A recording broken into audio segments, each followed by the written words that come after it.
questioning your thoughts about love. Thoughts and feelings in the pursuit of love. It may seem odd at first to look at grand passions or unhappiness, especially unhappiness about love, in terms of thoughts. Still, if you slow down and take a look, you'll find that there is always a particular thought that triggers any stressful feeling. Anxiety about love is the result of simple childlike thoughts that everyone has, even 90-year-olds. I need your love. I'd be lost without you.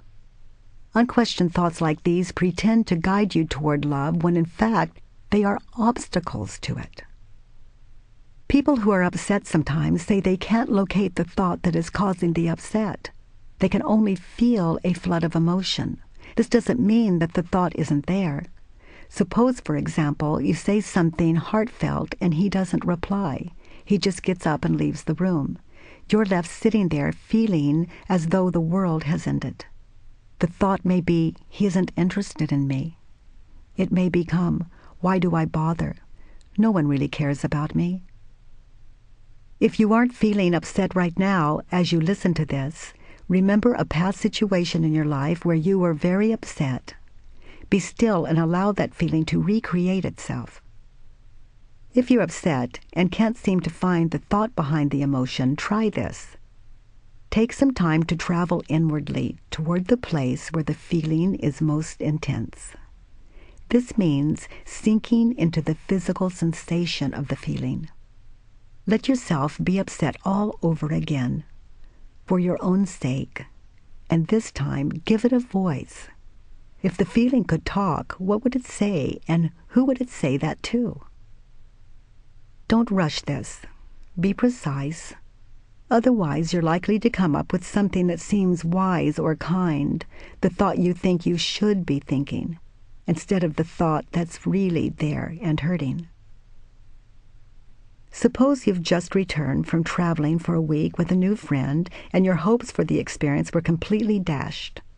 A psychologically correct thought such as, my expectations were too high, isn't what you're looking for when your real feelings are saying, you let me down, you hurt me, you lied. You are not the person you pretended to be. Your actual thought, the one you blurt out in the moment like a child, write that thought down as bluntly as you can. That's the thought we're looking for. Often, within pain or depression, there are thoughts that you've had for so long and held so close that you don't even know they are there. And you've never stopped to see if you even believe them. What if you stopped to ask, what if you had a method of seeing whether you really believe your most disturbing thoughts? The work, it's also called inquiry, is exactly that.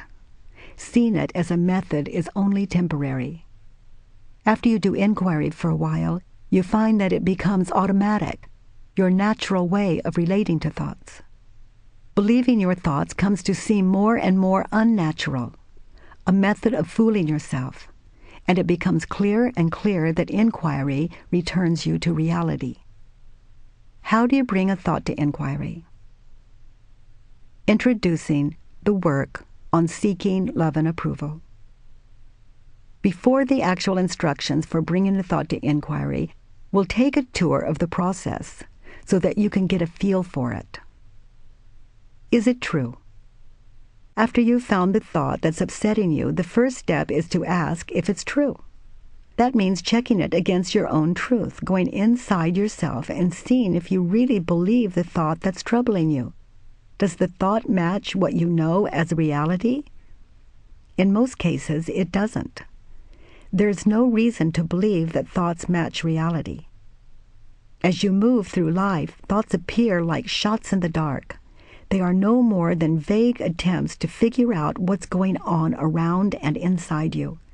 When you're seeking love and approval, many thoughts are aimed at deciphering the behavior of the people you care about, or theorizing about what's going on in their minds.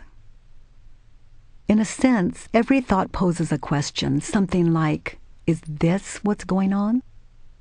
A thought about something we perceived, if it were expressed accurately, might say, I think he insulted me. Is that what happened? But like children, we tend to focus on the alarming part. He insulted me. We grab hold of it, then react as if the thought were a fact.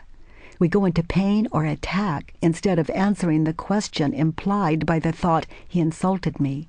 Is that what really happened? What if the reason he didn't answer your friendly wave is that he didn't see you because he wasn't wearing his glasses? How do you live with and without that thought? Any feeling of discomfort or stress is an alarm that lets you know you're believing an untrue thought. In this step, you first examine what happens when you believe your thought.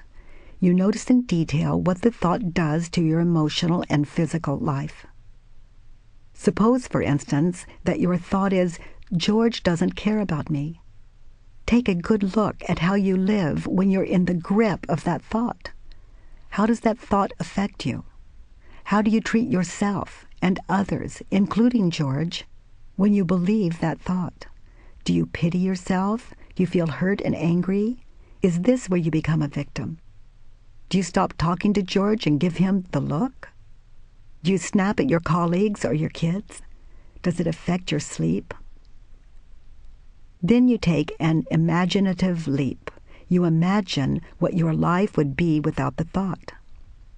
If you didn't believe it, or if you were incapable even of thinking it, just for this moment, don't bother about whether or not the thought is true. The point is to experiment, to see what your life feels like when you don't believe that thought. In your imagination, look at George without the thought, he doesn't care about me, and stay with that experience for a while. This step lets you notice the consequences of believing a thought. You thoroughly immerse yourself in life with the thought, and then you give yourself a taste of life without it.